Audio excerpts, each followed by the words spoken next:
What is good, YouTube? Quinn Wade coming to y'all with that hot topic analysis today. We're going to talk about De'Aaron Fox getting paid by the San Antonio Spurs, a team that he declared that he wants to go back home and play for, especially after they drafted Victor Wembanyama #1 in the NBA draft. Now they're together. Now hopefully we can see them healthy. And now they're going in a direction where they should be a play-in to playoff team this season if everything goes their way and most of the people can stay on the court. But De'Aaron Fox has been one of the better point guards in the league for multiple years. He can score 20 plus points easily. He's a above average high volume scorer because he shoots above 45% for the most part. He's a decent finisher. He can hit a mid range. He can hit a three. He's a decent playmaker. He has very good speed to be able to get to his spots and be able to find ways to help his teammates get easier looks. And he's just an upgrade over the talent that they had before at that position. Now they're deeper with it with Stephon Castle. Obviously, we didn't know how good he was going to be until he showed that he was rookie of the year because we didn't even know how much playing time he was going to get in the first place because they already had a bunch of guards and wings already on that roster. And Stephon Castle did shine in his role this past season. And not only that, they still have Keldon Johnson. They have Devin Vassell and guys like that still want their chances and their opportunities at that wing position, including Dylan Harper, who they just drafted at #2. And he's supposed to be a promising young offensive player with probably some upside defensively, depending on how hard the Spurs will be on him, like they have shown that they are on other players to get the greatness out of them. Is a great position to be in because you respect it, especially when you know they want the best for you, and the best for you usually be the best for the team. So it all makes sense in that instance. I would say I knew that they was going to give De'Aaron Fox this deal as soon as he was signed. The honest part about it is the Kings would have did it too. They just decided not to because he wanted to be out of there. He was clear about that. He knew that he was wasting his years in Sacramento because he was there for so many seasons. And he was finally able to get a different change of scenery.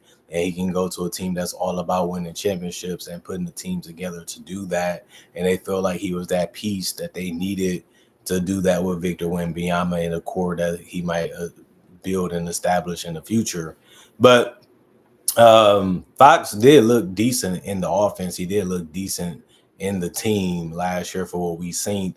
Obviously, he was a little banged up, so he should be able to give a little bit more and be a little bit more efficient, especially from the 3-point line. He did improve his game from the free throw line also, and he also playmate almost at a high level, so we get to see more of that too because the ball should be in his hands more because he is one of the best playmakers in the game because of his scoring ability and his ability to create so much chaos because of his handles and his speed. But it makes sense for them to lock him up, even if they trade him in the future. He's still in his 20s. He still is trying to prove himself to a winning organization, which he hasn't really been a part of too much because he didn't make the playoffs a lot of years in Sacramento. But the thing about it is, in 17, after his trade to the Spurs, Fox did average 19.7 points, 4.3 rebounds, 6.8 assists in 34 minutes in those 17 games that he played for them. Fox was both an All-Star and All-NBA team selection in 2023 when the Kings had the #3 seed in the Western Conference. That was a breakout year for the Kings and De'Aaron Fox, showing you that you can win games with him as your starting point guard, which the Spurs was able to see and recognize just like so many other teams. And that is one of the reasons why they feel like he was the guy for them and they grabbed him as quick as they could. Fox signed a 5-year, $163 million extension with the Kings in 2020. Fox declined a 3-year, $165 million extension offered by the Kings during the 2024 offseason. At the time, the thought was Fox could possibly qualify for a 5-year, $345 million supermax extension if he made an All-NBA team or if he could sign for the same 4-year, $229 deal he agreed to now with the Spurs was something else that people was looking at that he might do. but he just was like, I'm tired of playing for Sacramento right now. I want something different. I want an opportunity to win championships. And I just honestly feel like I can't do that with Sacramento because they just not getting enough talent. We're not getting enough help. And we did draft well the last couple of years, but those players didn't really push us to being a better team. They pushed us to being a playoff team, but that quickly made us back just another team because we couldn't make no more moves really after that. And we were just stuck when it comes to talent. I hit my peak, the team hit their peak, and it was just a short lived success, which is unfortunate because the Kings need people that want to stay there. They do need people that want to help build up that brand and build up that organization. And they thought De'Aaron Fox would want to be there for the long term, especially since they drafted him. And he was just being honest with them. I no longer want to be here. I no longer want to play here. And I'm just going to let people know that I want out. And there's no changing my mind. And it ended up becoming a situation where the Spurs said, let's get this guy right now before we lose out on this opportunity. And it made sense because that's what they really needed was a lead guard, and he's that guy that can obviously help them with that. Other than that, Jalen Martin was waived from a two-way by the Wizards. Martin appeared in 16 games with the Washington Wizards and the Brooklyn Nets last season. He did average 4.9 points, 2.8 rebounds, and 1.1 assists in 14.9 minutes. In 31 G League games, he averaged 13.5 points, 3.7 rebounds, and 2.1 assists in 25.9 minutes. So he's showing you that he can score. That's a given. We have to see him do other things too, and he's showing some improvement and some growth in certain areas. It just sucks that the Wizards say you're not the guy for us. We're going to go in a different direction for right now. The Wizards only have Tristan and Jamar Wilkins on two-way contracts on their roster now after they waived them. So hopefully he can find a different team to attach himself to and try to help them win. Um, that does make sense. Some smaller news that people was talking about is Rick Brunson to move to front of bench on Nick's staff. Um, Brandon O'Connor are filled the 2-3 front bench seats on Mike Brown's staff with the New York Knicks. O'Connor was hired to be the team defensive coordinator, like we seen a couple of days ago, and Gent most recently coached the Hornets to a summer league title, and he's supposed to be trying to possibly fill the offensive coordinator role for Mike Brown. Chris Gent is the leading candidate for that coordinator spot. We'll see if they get him locked in and see if they can keep him or get him for the future. That's who they want, and they have the money and they have a bigger opportunity. They should be trying to offer somebody it that they feel that can help, do great in that position. Um, Dennis Jenkins and the Pistons signed a two-way contract.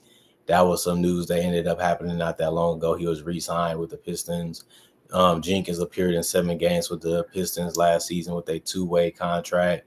Jenkins appeared in 47 G League games. He averaged 18.6 assists and 3.5 rebounds in 35 minutes.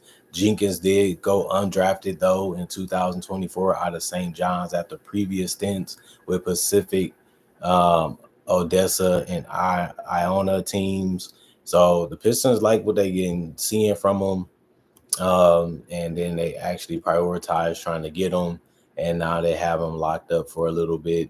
We'll see if he makes it off that two-way contract or he gets waived before it expires, which mostly happens with those type of guys. But at least he has a chance to play some more NBA games, and that can give him more looks and more people that can possibly be interested in him, depending on how he plays. Which is the whole purpose of getting a two-way contract anyway, is to show that you still can be an NBA player, even if it's long-term. It's just you have to take advantage of the opportunities that's there and ones that are given, like the two-way contract, that still give you a glimpse of belief and a little bit of hope that you can still be an NBA player, even for the long term, because you get to show what you can do. And that's all these contracts are. Prove-it contracts. They suck financially, but they still have the upside of you play well and you show that you can play well, you can still get paid a lucrative deal or a lucrative deal in the future. And that's all that really matters to some of these players, because they already live in their goal of being an NBA player by making it to this point where they getting the contract offered to them. Now we just see what they do with it. So other than that, De'Aaron Fox was the big news. We knew he was going to get signed up. We knew that this was going to happen. We just have to wait till it was official. Now it is, and now we just have to see what happens with this team, with him and Victor healthy, with a little to a great pieces around them. They have really good players, really good athleticism, decent shooting around Fox and Victor. They should be a whole lot better team, and they probably might be even better defensively too, which will help them rack up wins if Victor can get back to his dominant self. And hopefully he's more efficient, and hopefully takes better shots, and hopefully he gets a little bit closer to the rim. And if he does, using that length, that size, and that strength, and that quickness, and that power, he should be a force to be reckoned with De'Aaron Fox on the perimeter, creating opportunities for him that's easy, and his teammates. And his teammates should get a growth spurt where they understand and feel the game better, play the game better, and become a little bit better offensively, individually, which can really help this team get to another level that we haven't seen yet. And that's what you usually expect for young groups to do. And that's what they have to prove, and that's what they have to do if they want to be better than they were last year, which is an easy thing to clear because Fox wasn't healthy for a majority of it, and neither was Victor Wembanyama. So they have reasons why they should be better. They have reason why their record should be better. Now they have to go out there and prove it, and go out there and do it, and show us that we're the team that we should be paying attention to. Not just Victor, because he's going to be great, but his teammates can carry their weight and do their thing too. And that should equal more wins for the San Antonio Spurs, hopefully this season, or even in the future if it's not this year. Other than that, comment, like, subscribe, share, hit the notification bell for more analysis. And if you're new to the channel, I do conversation videos just like this about various NBA only topics. I also do breakdowns with real footage of legends, current legends, rookies, and there's also future stars. And I also do mock draft and draft coverage also. So if you love this type of content, you can't get enough of it. I already have 3,000 plus videos on my channel that you can watch right now and get some type of form of entertainment from basketball content that you love, and analysis of basketball too, which is something different. And that should give you enough interest and enough ability to want to be a subscriber on the channel. Plus, I upload videos basically each and every day that I'm living. If I'm living, I'm breathing, and I'm functioning properly, I'm giving you great videos that you can watch and you can enjoy on a daily basis. Other than that, hope you guys continue to support the channel like you did in the past, this time just in the present and in the future. Thank y'all for appreciating the content for what it is, and continuing to come back and make time for me, and continue to show that you love and enjoy the content that I make. And thank y'all for the support over the years, and hopefully we can continue to make 2025 a better year than 2015. Let's be consistent. Let's continue to put the work in. Let's continue to challenge ourselves. Let's continue to push ourselves. But let's not forget to have some rest, some fun, and some leisure in that process of the grind of living on earth and trying to accomplish things and getting the best out of yourself and wanting the best for yourself. And all I can do is want the best for y'all too, and give y'all that type of knowledge so y'all can succeed that way also. Other than that, I'm going for now. Y'all stay blessed. Peace. And I'll be back later today with that Trey Murphy breakdown, something different, a guy that I never did before. That should have y'all excited, have y'all looking forward to something.